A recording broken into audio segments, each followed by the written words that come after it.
Thibitarĩ ũyũ wa Thika Level 5 ukoretwo ukiamukira na gutungatira arwaru makiria ya 2,000 o muthenya. Ũndũ ũrĩa ukoretwo ugituma aruti a wĩra thibitarĩ-inĩ ũyũ kuruta wĩra makiria ya maita merĩ ya ũrĩa mabatie. CC wa ugima wa mwĩrĩ kaunti-inĩ ya Kiambu Elias Maina akiuga ni marandĩka aruti a wĩra rũhonge-inĩ rwa ũrigitani Kiambu nigetha kuongerera namba ya mandagĩtarĩ na arigitani. Twongerere aruti a wĩra nigetha twandĩka andũ arĩa tũkwandĩka a wĩra tũgũcoka tũmagae. Thibitarĩ ta ya Thika ĩrĩa ĩgũmĩirwo nĩ ũnyihu wa aruti a wĩra tũmongerere andũ arĩa othe marabatara nigetha tũhote decongest kana kũnyihia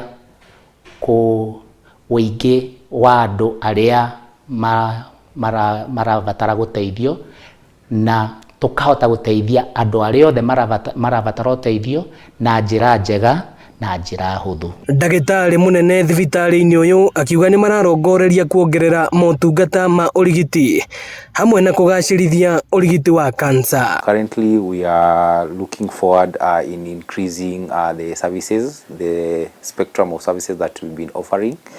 And with that now we are going to include the cancer treatment center which is upcoming, and also we are going to convert our reproductive health unit into a center of excellence in reproductive health matters, whereby now patients will get all the services that they've been seeking for. Thibitarĩ ũyũ ukoretwo ugitungatira arwaru kuma kaunti citiganĩte ta Murang'a na Machakos.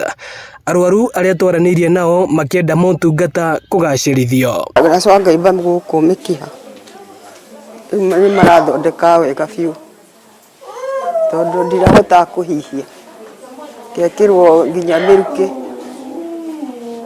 ngiuma haha ngĩkinya ndingĩrahotire nĩ kũhũma, ndatukwaria ndirahota. Kuo nĩ mandungatĩte mũno, nĩ ega, matirĩ hĩndĩ manjeheragĩra haha.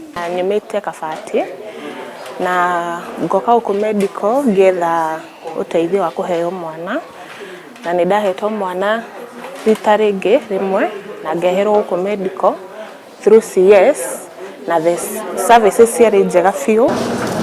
Ĩno nĩ ceceni ya Inooro TV Thika, na niĩ njĩtagwo Moses Ngige.